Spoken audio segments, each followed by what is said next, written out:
Ransomware and online attacks can lead to deadly real-world consequences. Cyber harms inflicted by bad people have turned out to be very serious because it is difficult to identify and they are not visible.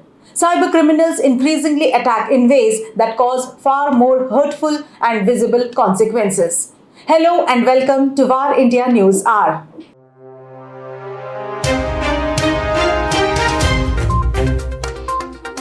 Cybersecurity and physical security are often treated as two separate sectors.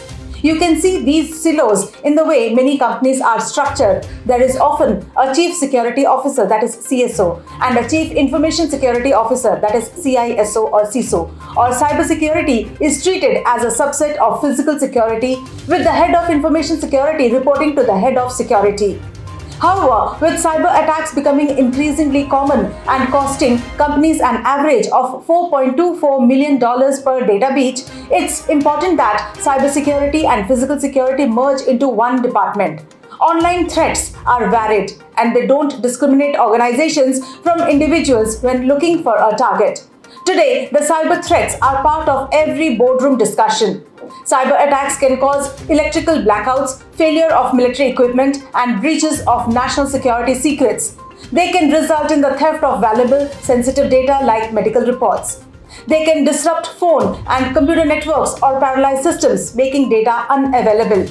It's not an exaggeration to say that cyber threats may affect the functioning of life. There is a need for the convergence of cybersecurity and traditional physical security. It has never been simple, mostly because the skill sets necessary for each discipline are so different. CISOs tend to come from the IT side of the organization, while CSOs are often either from the security side, former law enforcement, or former military. It can be hard to find a leader with both the technical skills and the physical security mindset needed to bring the two together. It seems this problem is going to further aggravate and everyone needs to safeguard their own infra with proper backup plan, and they have to decide the protocol on how much content it is to be made public and how much to keep private. We are witnessing cyber warfare where certain governments around the world are involved in cyber attacks, with many national governments acknowledging or suspected of designing and executing attacks against other countries as part of ongoing political, economic and social disputes. Let's look into today's headlines in VARINDIA. RBI grants more time to payment aggregators. The Reserve Bank of India allowed an additional window of payment aggregators whose applications for authorization were rejected over failure to meet the minimum net worth criteria. The original deadline to submit applications was September 30th of 2021. However, it was observed that applications received from some payment aggregators had to be returned as they had not complied with eligibility criteria, including the minimum net worth criterion of Rs 15 crores by March 31st of 2021. Mylab launches Innovation Center in Pune. Biotech company Mylab Discovery Solutions announced the opening of an advanced innovation center for diagnostics in Pune. According to Mylab, $3 million has been invested in the center, which is the only one in the country that will develop and commercialize diagnostic innovations in diverse fields. The center will be equipped with state-of-the-art equipment that will enable research scientists and engineers to bring ideas to life. The center will have over 450 employees, 70% of whom are research scientists.